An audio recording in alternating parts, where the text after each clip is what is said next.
में हम लोग क्या खत्म कर चुके हैं, कोशिका, कंकाल तंत्र, पाचन तंत्र, पोषण और ऊतक हम लोग खत्म कर चुके हैं। आज हम लोग कौन सा चैप्टर पढ़ने वाले हैं? श्वसन तंत्र। इसका इंग्लिश क्या होता है? रेस्पिरेटरी सिस्टम को हम लोग पढ़ते हैं। इसमें सबसे अच्छा हम लोग श्वसन में क्या होता है? सांस लेना होता है।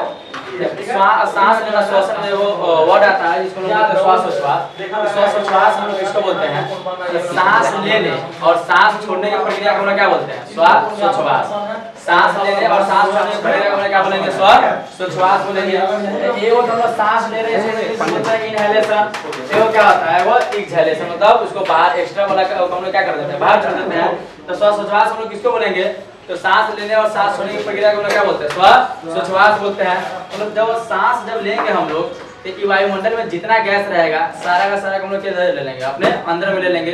तो हम लोग किस किस गैस को अपने जो वायुमंडल में सबसे ज्यादा कौन सा गैस पाया जाता है? तो सबसे ज्यादा नाइट्रोजन, उसके बाद ऑक्सीजन, उसके बाद कौन सा गैस पाया जाता है? Carbon dioxide. इससे पहले आर्गन आता है, लेकिन हम लोग आर्गन को नहीं लेते हैं, ठीक है?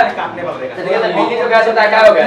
तीनों गैस होता है, एगो नाइट्रोजन है, एगो ऑक्सीजन है, एगो क्या है? वो कार्बन डाइऑक्साइड है। तो नाइट्रोजन जो पाया जाता है वायुमंडल में कितना % पाया जाता है? 78% पाया जाता है।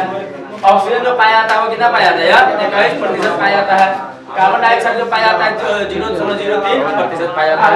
देखिए तो हम लोग जब अगर लेते हैं तो पूरा का पूरा हवा क्या हो जाता है? हमारे अंदर चला जाएगा, फेफड़े में चला जाएगा ना? तो पूरा का पूरा चला जाएगा हवा अंदर में। लेकिन हमारे शरीर को किस गैस का आवश्यकता होता है? हाइड्रोजन का आवश्यकता होगा कि नाइट्रोजन का आवश्यकता होगा कि कार्बन डाइऑक्साइड का आवश्यकता होगा कि ऑक्सीजन का आवश्यकता होगा? तो हमारे बॉडी में किस चीज का आवश्यकता होता है? सिर्फ ऑक्सीजन का आवश्यकता होता है। तो ये जो हम नाइट्रोजन लिया है 78%, इसका जब कौन हमारे शरीर में आवश्यकता है नहीं है, तो इसको हम लोग इसको हमारा शरीर रखेगा? इसको नहीं ना रखेगा। तो जितना लिया है उतना ही क्या कर देता है? छोड़ देता है। मतलब 78% लिया था, 78% क्या कर दिया? छोड़ दिया। अब चलिए ऑक्सीजन। तो ऑक्सीजन का हमारे शरीर में क्या होता है? आवश्यकता होता है। लेकिन देखिए ऑक्सीजन जो होता है वायुमंडल में कितना % पाया जाता है? 21%। तो 21% पाया जाता है, लेकिन पूरा का पूरा हमारे बॉडी में वो एब्जॉर्ब नहीं हो जाता है। 21 में से मात्र 4% जो होता है बॉडी रख लेता है, बाकी वो क्या कर देता है? वो फिर से छोड़ देता है। तो 21 में से 4 क्या हो जाएगा? 17 हो। मतलब कि 21% ऑक्सीजन लिया था और 17% क्या कर देगा? वो छोड़ देगा। ये जो 17 लिया था क्या %? 21%। और छोड़ा ऑक्सीजन क्या %? 17%। क्या % छोड़ा है? 17%। 4% गया कहाँ? शरीर में रह जाएगा। 4% शरीर में रह जाएगा। जब शरीर में रह जाएगा तो धीरे धीरे भूल जाएगा, खाली गैस ना भूल जाएगा। ठीक है, 4% जो ऑक्सीजन शरीर में रह जाता है, ये अंदर में वो क्रैब साइकिल चलता है माइटोकॉन्ड्रिया में, जिसके द्वारा क्या बनता है? ऊर्जा। अब उसी में मान लीजिए हम लोग क्या करते हैं? पेट्रोल गाड़ी में डालते हैं ना? डालते पेट्रोल है, लेकिन जब उसको टंकी को खोलते हैं तो धुआं का द्वारा निकल, मतलब जब हम लोग गाड़ी चलाते हैं तो धुआं के द्वारा उसका रूप रूपांतरित हो जाता है, नहीं हो जाता है? और आता है द्रव, गैस के द्वारा जल के क्या हो जाता है? निकल जाता है। वैसे हम लोग लिए थे कौन सा गैस? ऑक्सीजन। लेकिन धीरे धीरे वो जो 4% अंदर में रह गया था और उसमें इतना ना अंदर में शरीर काम किया है कि उसका रूप परिवर्तित हो गया है। ऑक्सीजन से क्या बन जाता है? वो कार्बन डाइऑक्साइड। तो काय % ये अपना शरीर के अंदर में रखा था? 4। तो 4% में कभी बन जाएगा? वो कार्बन डाइऑक्साइड में परिवर्तित हो जाएगा। तो लिए थे 0%, मतलब 0% ना होगा, 0.03%। इसका कोई मान निकलेगा? बहुत कम हो गया। तो लिया था 0, लेकिन छोड़ा कितना है? 4%। ऐसे होता है 4.6। लेकिन ऐसे याद जो किया कितना % याद किया जाता है? 4% याद किया जाता है। तो देखिए वायुमंडल में सबसे ज्यादा कौन सा गैस? नाइट्रोजन। 78% लिया, 78 के 78 छोड़ा, फिर 78 के 78% छोड़ दिया। ऑक्सीजन कितना पाया जाता है? 21%। 21% का हमारे शरीर में आवश्यकता नहीं होता है, 4% का होता है। तो 4% रख लेता है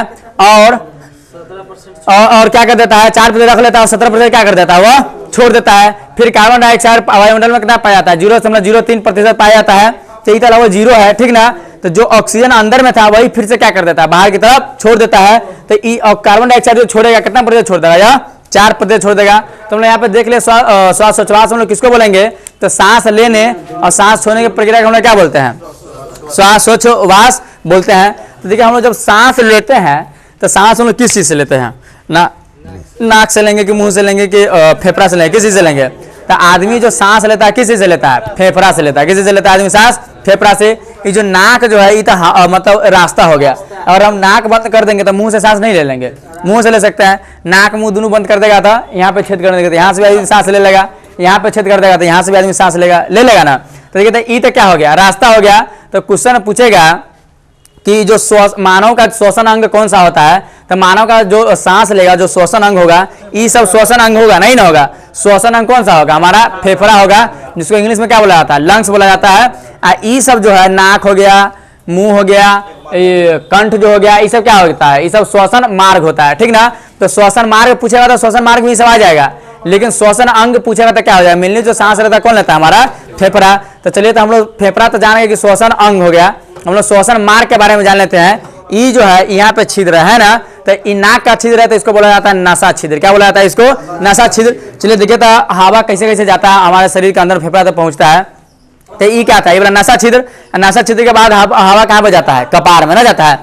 सांस लीजिएगा फिर कहाँ पे जाएगा, कपार में। तो नसा छिद्र, नसा, कपार, उसके बाद रिवर्स मार के कहने चला जाता है कंठ वाला में। यहाँ पे जब आएगा तो फेरिंग्स कच्ची हो जाता है, यहाँ पे आएगा था फेरिंग्स, थोड़ा सा उसी के पीछे क्या होता है, लैरिंग्स। तो देखिए, तो यहाँ पे नसा छिद्र, नसा कपाट, फेरिंग्स। फेरिंग्स को हम लोग क्या बोलते हैं, ग्रसनी बोलते हैं। क्या बोलते हैं इसको हम लोग, ग्रसनी। लैरिंग्स को क्या बोला जाता है, तो स्वर तंत्र। अच्छा, स्वर तंत्र कहाँ पर है, यहाँ पे देखिए, तो हम बोल रहे हैं तो आवाज बदल रहा है कि नहीं बदल रहा है, ये ना स्वर तंत्र कहाँ पे होगा। तो पहले हवा गया कहाँ पे, नसा छिद्र, नसा छिद्र के बाद नसा कपाट, नसा कपाट के बाद फेरिंग्स, श्वास नली में घुसा है, और श्वास नली के बाद क्या पे चला जाता है, स्वर तंत्र में। क्या पे चला जाएगा वो, स्वर तंत्र, जिसको लैरिंग्स बोलते हैं। अच्छा, यहाँ पे हम लोग बजाएंगे तो यहाँ पे आवाज चेंज होगा बजाने से, नहीं ना। इसका मतलब स्वर तंत्र हमारा कहाँ पे है, यहाँ पे है। तो देखिए, तो कहीं से कैसे गया, नसा छिद्र, नसा कपाट, फेरिंग्स, उसका किधर चला गया, लैरिंग्स। लैरिंग्स के बाद यहाँ से जब नीचे आएगा तो यहाँ का जो भाग होता है, ई वाला भाग, इसको ना बोलते हैं ट्रैकिया। इसको ना क्या बोलते हैं, इसको ट्रैकिया। तो देखिए, तो फेरिंग्स, लैरिंग्स, उसके बाद क्या पे चला जाएगा, ट्रैकिया। और ट्रैकिया के बाद देखिए, यहाँ पे क्या छिद्र था, दो गो, एगो नसा छिद्र, नसा कपाट, फेरिंग्स, लैरिंग्स, फिर कहाँ पे चला जाएगा, ये वाला जो भाग होता है, इसको क्या बोलते हैं, ट्रैकिया। और ट्रैकिया के बाद जो ऐसे फेफड़ा में ना दो हड्डी रहता है, इसे फेफड़ा में दो ऐसे हड्डी फैला रहेगा, इसको ना बोलते हैं ब्रोंकाई। इसको ना क्या बोलते हैं, ब्रोंकाई। अच्छा, ब्रोंकाई से ये जो रेखा निकला हुआ है, इसको ना बोलते हैं ब्रोंकियोलस। क्या बोलते हैं इसको हम लोग, ब्रोंकियोलस। तो देखिए, तो इसको बोलते हैं ट्रैकिया। और ट्रैकिया का हिंदी होता है श्वास नली। और श्वास नली के बाद हवा कितने चला जाता है, ई वाला पाइप में, जिसको ना क्या बोलते हैं, ब्रोंकाई। अब ब्रोंकाई के बाद कहाँ पे चला जाता है, ब्रोंकियोलस। किसमें चला जाता है, ब्रोंकियोलस। अब ब्रोंकियोलस के बाद चला जाता है, इसको हम लोग बोलते हैं एल्वियोली। क्या बोलते हैं इसको हम लोग, एल्वियोली। इंग्लिश में और हिंदी में बोला जाता है वायु कोष्ठक। क्या बोला जाता है इसको, वायु कोष्ठक। तो चलिए, तो गिनिए, था ये वाला कैसे कैसे गया हवा, नसा छिद्र, नसा कपाट, फेरिंग्स, लैरिंग्स, ट्रैकिया, श्वास नली बोलते हैं। और श्वास नली के बाद क्या गया, ब्रोंकाई, तब ब्रोंकियोलस, उसके बाद वायु कोष्ठक में चला जाएगा। क्या में चला जाएगा, वायु कोष्ठक में। अच्छा, ये जो हम हवा जो लिए हैं डायरेक्ट गया फेफड़ा में, 4% जो ऑक्सीजन को जो छानने का काम करेगा, वो कौन करेगा, ऑक्सीजन को छानने का काम। तो देखिए, तो ऑक्सीजन को जो पकड़ के रखेगा वो कौन करेगा, तो एल्वियोली। हवा को जो पकड़ लेता है वो कौन पकड़ लेता है, एल्वियोली।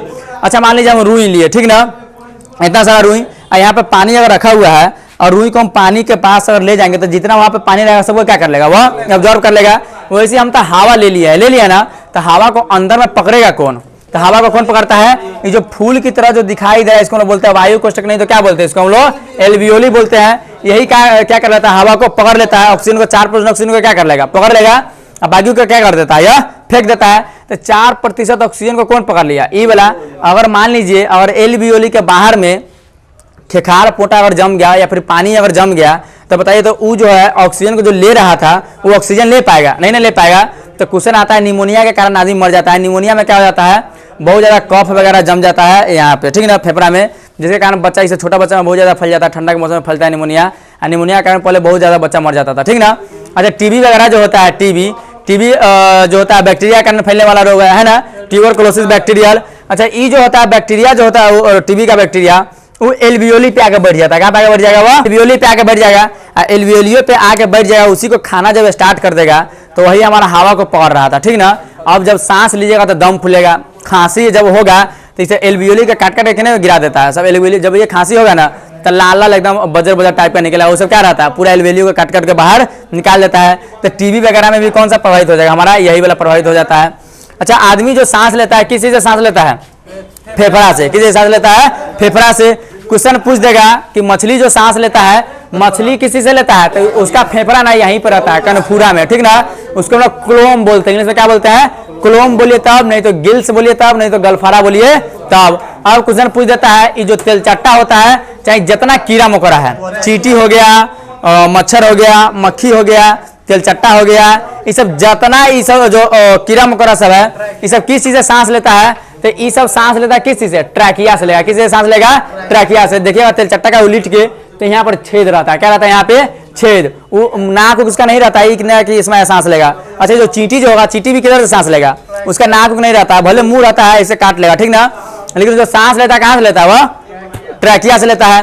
तो देखिए यहाँ पे तेलचट्टा वगैरह कीड़ा मकोड़ा ट्रैकिया से सांस लेता है। मछली किसी से सांस लेता है?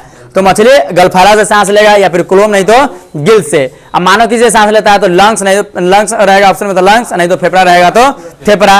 अब क्वेश्चन पूछ देता है मेढक, मेढक किस चीज से सांस लेता है? तो मेढक सवे से सांस लेगा, वो फेफड़ों से सांस ले लेगा, ठीक ना, लंग्स से भी सांस ले लेगा। उसका किस से? उसका गिल से भी सांस लेगा और त्वचा से भी। तक किस किस उम्र में देखिए कैसे सांस लेता है। जब मेढक जो रहता है, जब छोटा रहेगा, बेंग मछली इतना प्रकार का नहीं रहता है, मछली की तरह रहता है, उसको ना टेड पोल बोलते हैं। क्या बोलते हैं उसको हम लोग? टेड पोल। और टेड पोल किस चीज से सांस लेता है? वो भी तो मछली की तरह है, तो उसमें भी क्या रहेगा? गलफड़ा रहेगा। तो भी किस चीज से सांस लेगा? गिल्स के द्वारा लेगा। किसके द्वारा लेगा? वह गिल्स के द्वारा। जब थोड़ा सा मेढक जब जवान हो जाता है, बड़ा हो जाता है, तब वह किसके द्वारा सांस लेता है? तो वो तो बड़ा हो गया, तो बड़ा होने के बाद किससे सांस लेगा? और वह लंग्स, फेफड़ा से सांस लेगा। किससे लेगा? वह फेफड़ा से सांस। जब बारिश का मौसम जब खत्म हो जाता है तब वह किस चीज से सांस लेता है? तो बारिश का जब मौसम चला जाता है तो एक वो मेढक बाहर दिखाई देता है? नहीं दिखाई देता है, उसे जमीन के अंदर चला जाता है, तो पा जाता है अंदर में। तो जब वो अंदर चला जाएगा जमीन के अंदर, तो उसका नाको बंद हो गया, मुंह बंद हो गया, सब चीज बंद हो गया है, ट्रैकिया फ्रैकिया क्लोम उलोम सब बंद है। तो वो किस चीज से सांस लेगा? तो हर जीव के शरीर पे छोटा छोटा छिद्र पाया जाता है, जिसको हम लोग क्या बोलते हैं? रंध्र बोलते हैं। पेड़ों पौधा में भी क्या पाया जाता है? छोटा छोटा छिद्र पाया जाता है, जिसको हम लोग स्टोमाटा बोलते हैं ना, छोटा छोटा छिद्र को। तो आदमी के शरीर में छोटा छोटा छिद्र है कि नहीं है? आदमी के शरीर में छोटा छोटा छिद्र है। ये सब जो पसीना वगैरह जो निकलता है, ये सब कहाँ से निकलेगा? नाक पर जो सीबम वगैरह आ जाता है, ये सब कहाँ से आता है? ये सब आता है छिद्र के द्वारा चला आता है। तो यहाँ पे मतलब कि मेढक में भी छिद्र होगा, तो वो चला जाता है कहाँ पे? जमीन के अंदर। तो अच्छा ये इतना जब नाक का इतना बड़ा छेद था, तो एक के बाद में पूरा का पूरा जितना हमारे बॉडी के लिए उपयोगी था, पूरा हवा एब्जॉर्ब कर लेता था ना। अब इतना छोटा छिद्र में जो दिखाई भी नहीं दे रहा है, और उतना छोटा छिद्र में क्या लेगा? वह सांस लेगा। इसका मतलब जितना छिद्र है बॉडी में उसका, उस सारा का सारा छिद्र से क्या लेगा? वह सांस लेगा, एकदम सिकुड़ा के बॉडी को। तो देखिए तो क्वेश्चन पूछ देगा, ये जो जब मेढक जमीन के अंदर चला जाता है तो वह किसके द्वारा सांस लेता है? तो वह त्वचा का द्वारा सांस लेगा। किसके द्वारा सांस लेगा? वह त्वचा का द्वारा सांस लेगा। जब वह पानी में रहता है, जवान रहता है, तो वह किस चीज से सांस लेता है? तो वह गिल्स बोल रहा है, वह फेफड़ा का द्वारा सांस लेगा। किसके द्वारा सांस लेगा? वह फेफड़ा, जिसको लंग्स बोलते हैं। जब वह टेड पोल रहता है जवान वाला अवस्था में। हाँ, मछली का है तो गिल्स चलेगा। मान लीजिए तो बरसातों का मौसम, बरको पानी में रहेगा तो ज्यादा देर तक पानी में नहीं रहता, फिर बाहर निकल जाता है वो, ठीक ना, कि हमेशा पानी के अंदर में रहता है, नहीं ना। छोटका मेढक सब रहता है, वो सब रहता है, उसको टेड पोल बोलते हैं। तो इंडा में अंदर में रहता है वो, तो बाहर कैसे निकलेगा? अब ऊपर तो ना रहता है, मुंह निकाल ले, कंदरे रहता है घुसल। अब जब अंदर में घुसा रहेगा पानी में, इतना बात समझ लीजिए, जब वो पानी में रहेगा तो वो किसके द्वारा सांस लेगा? वो गलफड़ा के द्वारा सांस लेगा। अब उसको हम लोग क्या बोलेंगे? उसको हम लोग टेड पोल बोलेंगे। लेकिन जब वो पानी के ऊपर रहेगा तो मान लीजिए ना, मेढक जो रहता है उस सारा चीजें सांस लेगा। वो फेफड़ा से भी सांस लेता है, गिल से भी सांस लेगा, और किस चीज से? त्वचा से भी सांस लेगा। हाँ, पानी में जब रहेगा ना गलफड़ा से सांस लेगा, जमीन पर रहेगा तो फेफड़ा से सांस लेगा, जमीन के अंदर रहेगा जब त्वचा से। हो गया बात? हाँ, बात खत्म हो गया। चलिए तो यहाँ पे ये जो था मेढक वगैरह का हमने देख लिए, जितना कीड़ा मकोड़ा के बारे में हम लोग देख लिए, आदमी के बारे में देख लिए, मछली के बारे में देख लिए। अब देखिए तो ये सब जो श्वसन जो हुआ है, ये बाहरे श्वसन हो गया ना। तो हम लोग का जो सांस जो लिए है, अभी हवा कहाँ पे जाकर रुक गया? फेफड़ा में जाकर रुक गया ना। तो ये जो फेफड़ा में जाकर रुक गया हवा, तो ये जो ऑक्सीजन को जो मतलब पकड़ के रखा है, तो ऑक्सीजन को जो पकड़ के रखा है, खाली फेफड़े में इसका जरूरत है ऑक्सीजन का, नहीं ना, पूरा बॉडी में हमको इसका आवश्यकता होता है। तो हर एक कोशिका तक पहुंचाने का काम कौन करेगा? तो हमारे शरीर में आरबीसी जो होता है, वो पूरा शरीर में क्या होता रहता है? यह घूमता रहता है। आरबीसी के अंदर में क्या पाया जाता है? तो हीमोग्लोबिन पाया जाएगा। क्या पाया जाएगा? हीमोग्लोबिन के कारण आरबीसी का रंग कैसा होता है? लाल होता है। जिस जीव के शरीर में हीमोग्लोबिन नहीं पाया जाएगा, उसका जो खून होता है कैसा होता है? वह उजला होता है, सफेद होता है। जैसे तेलचट्टा के अगर ऊपर से चढ़ जाइएगा तो उजला निकल जाता है ना उसका खून, तो उसमें हीमोग्लोबिन पाया जाएगा, उसमें हीमोग्लोबिन नहीं पाया जाएगा। तो हम लोग का फेफड़ा जो है, फेफड़ा टंकी की तरह काम करता है। किसकी तरह काम करेगा? या एक सिर्फ टंकी की तरह। कि पानी को क्या कर लिया? पानी को मतलब जैसे टंकी जो होता है पूरा पानी को एब्जॉर्ब करके रख ले रहता है भर के सिर्फ, लेकिन टंकी में कोई यूज होता है पानी का? नहीं ना होता है। वो खाली पानी को क्या करके रखा है? वो जमा करके रखा हुआ है। लेकिन पानी का जो मिली यूज होता है कहाँ पे होगा? रूम में, आपके रूम में होगा, बाथरूम में यूज होगा, किचन में उपयोग होगा, पानी पीने में उपयोग होगा। टंकी कोई उपयोग करता है? नहीं करता है। वैसे ही काम कौन करता है, हमारा फेफड़ा भी करता है। फेफड़ा में हवा को पूरा एब्जॉर्व करके रख लिया, लेकिन फेफड़ा तो टंकी की तरह काम करता है, सिर्फ क्या कर लेगा, वो एब्जॉर्व करके रखे हुए रहता है। मेन जो इसका काम करेगा कहाँ पे, कौन सा करता है, तो कोशिका करता है। कौन करता है, कोशिका में होता है। और कोशिका में भी कौन, तो कोशिका के अंदर पाया जाता है माइटोकॉन्ड्रिया। क्या पाया जाता है, माइटोकॉन्ड्रिया। हम लोग पढ़े थे कि नहीं पढ़े थे, माइटोकॉन्ड्रिया को क्या कहा जाता है, ऊर्जा के घर कहा जाता है, पावर हाउस कहा जाता है, क्या कि ऊर्जा वहीं पे बनता है। तो देखिए, तो जब ऑक्सीजन को पकड़ के रखे हुआ है, और खून में आरबीसी में क्या पाया जाता है, अब देखिए, अब जो हमारा जो ऑक्सीजन जो है, ऑक्सीजन कहाँ तक आ गया है, फेफड़ा तक आ गया। कहाँ तक आ गया है, फेफड़ा तक। अब उसमें से खींच के ऑक्सीजन को कोनो ना कोनो तक ले जाएगा, तब मान लीजिए यहाँ भी कोशिका है, यहाँ भी कोशिका है, पैर में भी कोशिका है, शरीर के हर अंग में कोशिका है ना। तो शरीर के हर अंग तक ऑक्सीजन को पहुंचाएगा कौन, तो पहुंचाता है हमारा आरबीसी। कौन सा पहुंचाता है, आरबीसी। देखते हुए जो रेड ब्लड जो सेल होता है, इस शरीर के हर एक अंग तक रहता है ना, रहता है। यहाँ पे कटिएगा, यहाँ भी खून निकलेगा, यहाँ काटिएगा, यहाँ भी खून निकलेगा, पैर में काटिएगा तो पैर में भी खून निकलेगा। मतलब ये जो फेफड़ा में जो ऑक्सीजन है, इसको पकड़ के कौन ले जाएगा, तो इसको पकड़ के कौन ले जाएगा, हमारा आरबीसी। आरबीसी में क्या पाया जाता है, हीमोग्लोबिन पाया जाता है। आरबीसी में क्या पाया जाएगा, हीमोग्लोबिन। हीमोग्लोबिन का काम रहता है ऑक्सीजन को पकड़ने का। किसको पकड़ने का, इसका काम रहता है ऑक्सीजन को पकड़ने का। तो ये जो रहता है ऑक्सीजन को पकड़ने का, तो इसका काम है, लेकिन ज्यादा जो इसका लगाव रहता है वह कार्बन मोनोऑक्साइड के साथ रहता है। किसके साथ रहता है, कार्बन मोनोऑक्साइड, CO। किसके साथ रहेगा, CO। इसको बोलते हैं, अच्छा CO का आप लोग देखे हैं, कार्बन मोनोऑक्साइड को। जितना भी धुआं रहता है, किसी भी चीज को जलाने पर जो धुआं निकलता है, उसको ना क्या बोलते हैं, कार्बन मोनोऑक्साइड बोलते हैं। तो काम तो है ऑक्सीजन को पकड़ने का, लेकिन दोस्ती इसका किसके साथ रहता है, कार्बन मोनोऑक्साइड के। अच्छा, आप कोई काम करता रहेगा, बीच में कोई दोस्त चला आएगा, तो वो काम को आप छोड़ के भाग जाइएगा कि नहीं भाग जाइएगा, चले जाते हैं, ठीक ना। हाँ, तो देखिए क्वेश्चन पूछेगा, ज्यादा जो रिएक्टिव रहता है हीमोग्लोबिन, वो ऑक्सीजन के साथ रिएक्टिव रहता है कि कार्बन मोनोऑक्साइड के साथ ज्यादा रिएक्टिव रहेगा, तो कार्बन मोनोऑक्साइड के साथ ज्यादा रिएक्टिव रहता है। अब देखिएगा, एक के साथ धुआं भी आ रहा है, एक के साथ क्या आ रहा है, ऑक्सीजन भी आ रहा है। तो ये जो हीमोग्लोबिन जो रहता है, हीमोग्लोबिन आपका ऑक्सीजन को नहीं पकड़ेगा, किसको पकड़ के ले जाएगा, वह कार्बन मोनोऑक्साइड को। कभी कभी ठंडा का मौसम में ऐसा होता है कि आदमी सोता है, सोले के सोले रह जाता है, बेहोश में सोले के सोले रह जाएगा। काहे के लिए, क्या कि अपना घर में क्या जला के छोड़ देता है, आगे जला के छोड़ देगा, धुआं बाहर के छोड़ देगा। जो धुआं जो रहता है, धुआं जो रहता है, ये किसके साथ बहुत ज्यादा रिएक्टिव रहता है, तो आरबीसी मतलब हीमोग्लोबिन के साथ। अब पूरा उसको शरीर में पहुंचाना था ऑक्सीजन, अब क्या लगे आप, कार्बन मोनोऑक्साइड। अब आदमी को ऑक्सीजन मिल ही नहीं रहा है, तो वो क्या हो जाएगा, आदमी बेहोश हो जाएगा। अब बेहोश होले क्या हो जाता है, वहीं पे अगर ज्यादा देर तक बेहोश रह गया तो आदमी क्या हो जाएगा, वहां पे मर जाएगा। तो देखिए, तो इसको अब शरीर के अंग अंग तक कौन पहुंचा दिया है, शरीर के एकदम पूरा कोशिका में पहुंचा दिया है आरबीसी, ठीक है। अच्छा, आरबीसी के कमी के कारण कौन सा रोग होता है, एनीमिया। हीमोग्लोबिन के कमी के कारण कौन सा रोग हो जाएगा, एनीमिया। लोहा के कमी के कारण कौन सा हो जाएगा, एनीमिया नामक रोग हो जाएगा। तो शरीर के अंग अंग तक कौन पहुंचा दिया, इसको आरबीसी पहुंचा दिया। अब आरबीसी इसको काहे के लिए लेके गया है, ऑक्सीजन को, कुछ ना कुछ काम होगा कोशिका में, तभी तो इसको लेके गया होगा। तो ये हम लोग पढ़े हुए थे, माइटोकॉन्ड्रिया क्या बनाता है, ऊर्जा। तो ये ऊर्जा अपने मन बना देगा, नहीं ना बनाएगा। तो ये ऊर्जा कैसे बनाता है, तो ऑक्सीजन से ही क्या बनाता है, यह ऊर्जा बनाता है। अब देखिए, श्वसन जो हमारा बाहरी श्वसन जो होता है, दो प्रकार का श्वसन, क्या प्रकार का होगा, श्वसन दो प्रकार के। एगो बाह्य श्वसन होता है, क्या होता है, एगो आंतरिक श्वसन होता है। बाह्य श्वसन, जितना हम श्वसन पढ़े थे ना हाई वाला, इसको क्या बोलते हैं, बाह्य श्वसन। अभी तक इसका तो कोई काम ही नहीं हुआ, टंकी में खाली कच्ची हो गया, हवा भर गया। मेन जो काम होता है कहाँ पे होता है, वो अंदर में होता है, आंतरिक श्वसन में। तो आंतरिक श्वसन कौन कौन करता है, सांस। इधर बाहर हम लोग सांस ले लिया, फेफड़ा, ठीक ना। अब अंदर में, शरीर के अंदर में सांस कौन लेगा, तो सांस दो चीज लेता है, एगो जीव द्रव, एगो कौन लेता है, एगो माइटोकॉन्ड्रिया। अच्छा, जीव द्रव में क्या द्रव होता है, जीव द्रव में क्या द्रव होता है, दूगो, एगो कोशिका द्रव होता है, एगो कौन सा द्रव होगा, एगो केंद्रक द्रव होता है। ये दोनों को मिलाकर क्या बोलते हैं, जीव द्रव्य बोलते हैं ना।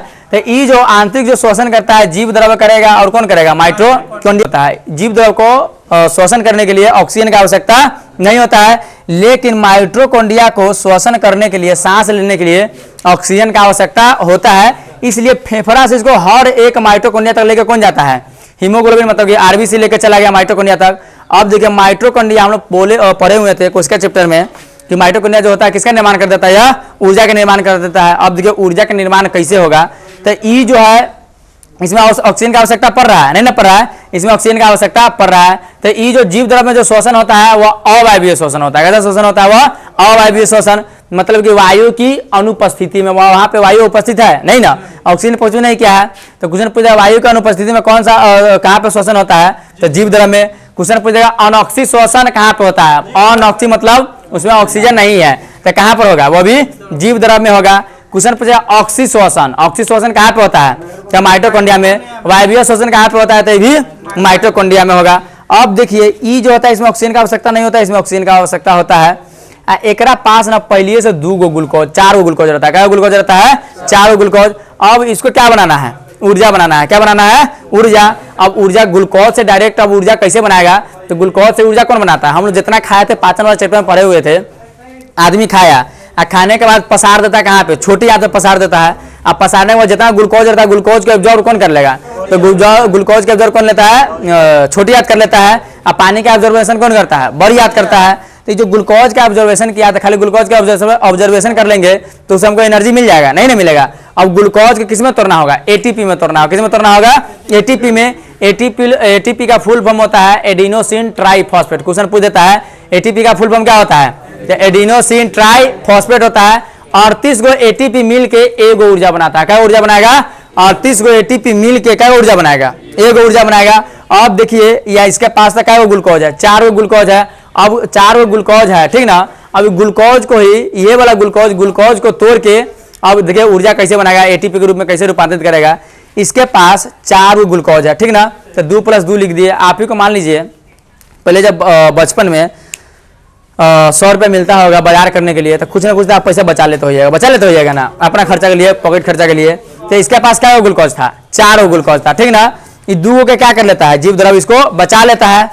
ये 2 जो ग्लूकोज है ना, इससे ये जो 2 ग्लूकोज है इससे किसको तोड़ देता है, जो जो ग्लूकोज जो जॉर्ब किया है छोटी हाथ, उसी को क्या कर देता है, तोड़ देता है। उसको तोड़ने की प्रक्रिया को हम लोग क्या बोलते हैं, ग्लाइकोलिसिस बोलते हैं। ग्लूकोज अच्छा तोड़ना का जो इंग्लिश होता है बायोलॉजी की भाषा में इसको बोलते हैं लिसिस बोला जाता है। क्या बोला जाता है इसको, लिसिस। तोड़ा किसको है, ग्लूकोज को, तो ग्लाइकोलिसिस नहीं कहलाएगा। तो देखिए ग्लूकोज को तोड़ने की प्रक्रिया को हम लोग क्या बोलते हैं, ग्लाइकोलिसिस। है जो 2 जो यहाँ पे ग्लूकोज है वो फिर से किसको तोड़ दिया, ग्लूकोज को तोड़ दिया। उससे बनता है 2 पायरुविक एसिड। क्या बनता है उससे, 2 पायरुविक एसिड। एक पायरुविक एसिड में 18 गो एटीपी होता है। क्या एटीपी होता है, 18 गो एटीपी। तो 2 पायरुविक एसिड में क्या एटीपी, 36 गो। हमको ऊर्जा बनाने के लिए क्या एटीपी चाहिए, 38 गो। अभी क्या बना दिया यह 36 गो। तो देखिए तो यहाँ पर तो 36 गो एटीपी बन गया है। अब माइटोकॉन्ड्रिया का खाली एक ही काम रहता है, इसमें एगो क्रैब साइकिल चलता है। क्या चलता है इसमें, क्रैब साइकिल। क्रैब साइकिल के द्वारा अभी 36 गो से क्या बना देगा यह 38 गो। कैसे बनाएगा 38 गो, तो ये अपना 36 गो एटीपी बना के किसको दे देता है, माइटोकॉन्ड्रिया के। अब माइटोकॉन्ड्रिया क्या काम करता है, जो बेचारा 2 गो जो बचाया था ना, एक का कर लेता है, छीन लेता है। तो देखिए ये 36 गो 2 गो क्या हो जाएगा, 38 गो। 38 गो एटीपी मिलकर क्या किस चीज का निर्माण कर देता है, तो ग्लूकोज का। तो मेनली जो हम लोग श्वसन जो सांस जो लेते हैं, हम लोग सांस जो लेते हैं, तो हम लोग को लगता है खाली सांस ले लिया फेफड़ा में रुक गया, यही सांस है, ये वाला सांस है, नहीं ना। मेनली जो सांस जो लेता है कौन लेता है, माइटोकॉन्ड्रिया लेता है। कौन लेता है, माइटोकॉन्ड्रिया लेगा। और कौन सा लेगा, हमारा जीव द्रव्य लेता है। अगर माइटोकॉन्ड्रिया हमारे शरीर में नहीं होता तो आदमी जिंदा रह पाता, ऊर्जा बन पाता, काम कर पाता, नहीं कर पाता। कोई हम लोग जितना हम बोल पा रहे हैं, ये जो माइटोकॉन्ड्रिया जो सांस लिया उसके द्वारा जो ऊर्जा बना है उसी के द्वारा हम बोल पा रहे हैं। अगर माइटोकॉन्ड्रिया होवे नहीं करता तो हम लोग सांस वगैरह नहीं लेते, आदमी क्या हो जाता, मर जाता। ये हमारा कौन सा चैप्टर था, श्वसन तंत्र था, ये वाला हो जाता है।